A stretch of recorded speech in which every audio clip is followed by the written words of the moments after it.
آمدیم به خصوص در این مثالی که رسیدیم. بله. همین یک کلمه رو من میخوایم آمدیم افغانستان دروغ بگوییم. بله. آنچه را باور دارم میگم شاید غلط باشه. بله.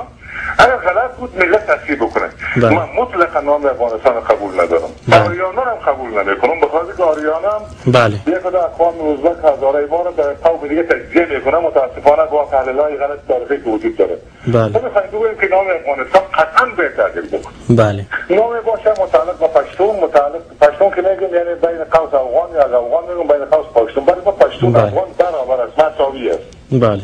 در بدخشان در جایی که ما تولد شدیم اگه شما برید، بله. کسی بین پشتون افغان تفاوت نمیگذاره. یعنی که افغان ها آمدن، یعنی بین قوس پشتون ها آمدن. بله. ما میخوایم بگوییم که پشتون ها، تاجیک ها، هزاره ها، ازبک ها، بلوچ‌ها و غیره و غیره و غیره و غیره و غیره همه در سر یک نام جدید توافق بکنن. بله. نام افغان که برابر با پشتون است در شخص خود ما قابل قبول است. بله. بله. کسی میخواد به ما رأی بده، کسی میخواد رأی نده. بله. خب این یک بحث بسیار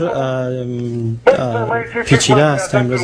دروغی رو من قبول ندارم. بله. ما با همه اعتقادات میرم، دروغ هم برای مردم افغانستان نمیگم، مثل بسیاری از تاجیکا و غیر تاجیکا و ازبک هزاره دیگه که یک جای افغان میگن خدا با یک جای پشتون میگن، یک جای میگن ما به دادن وحدت ملی. من که روشن است که نام یک کشور هم قبول ندارم. بله. همین رأی هم برای ما کسی نده. خلاص. بله. مثلا. بله. خب سپاس از شما دکتر صاحب. البته ما 2 دقیقه دیگه داریم و یک جان سپاس و ممنون از شما که دعوت ما را پذیرفتید و امروز وقت گرانبهای خود را بر ما گذاشتین که ما البته همین موضوعاتی که بسیار جنجال برانگیز و سوال برانگیز است در جامعه ما در مورد شما، اینا رو ما بر مردم ما، برای همراهان ما روشن بسازیم، آشکار بسازیم که واقعیت را بدانن. واقعیت در مورد شما روشن شنی است. دوست عزیز که اگر ما خودت باشه ما افغانستان تغییر بدیم یک. بله. افغانستان فدرال میکنم 2 خط یوران به رسمیت ماش میشناسم 3 اقتصاد نیولیبرال امریکایی تغییر میدم 4 بله. تا کاری که انجام خواهم داد. حالا کسی رأی میده رأی بده رأی نمیده رأی نده. بله. رئیس جمهوری نیست. بله. خب تشکر از شما. موفق و کامگار باشین با کارهای خود و سلامت باشین و با استفاده از فرصت به همه هموطنان خود در خارج کشور اعضای احترام میکنم و امیدوار هستم که اینا سوء تفاهم نشه. اینا اعتقادات ما هست. بله. و من تعهد دارم که به مردم افغانستان و به این خلق و به این مردمی که ما فعلا هستم و این کشور که نامش همین است، بله، و ان شاء الله نامش تغییر بدیم. ما دروغ نمیخوایم بگیم. بله. یعنی من نمیخوایم بگم نه ما فلان گپان زینا کل ما افغان هستیم با ما رای بدیم. نه. بله. خیلی قضیه است که من در یک تشریحی برای محلیت ندارم. بله. فقط میخوایم که آنچه را باور دارم برای مردم این جغرافیا بیان بکنم.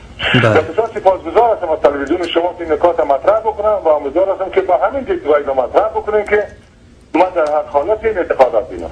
بله. نه برای جلب منفعت است، نه برای دفع مضیرت، نه برای گرفتن رأی از فلان قوم یا فلان قوم یا فلان قوم یا فلان قوم. تشکر از شما. یک جان سپاس. شب روز شما خوش. خدا نگهدار. سلامت باشید. این ساعتم 6 است و خسته هستم. خدا من نگهدارتون. روز شما خوش. شاد من نمیدونم وقت شما چیه. بامداد شما خوش. خدا نگهدار. سلام به همه عزیزان. درمان خدا یا خدا نگهدار. خب دوستان گرامی، سخنان دکتر صاحب عبداللطیف پدرام شنیدیم و زمان برنامه تمام شد و متاسفانه نشد که دیگر خطها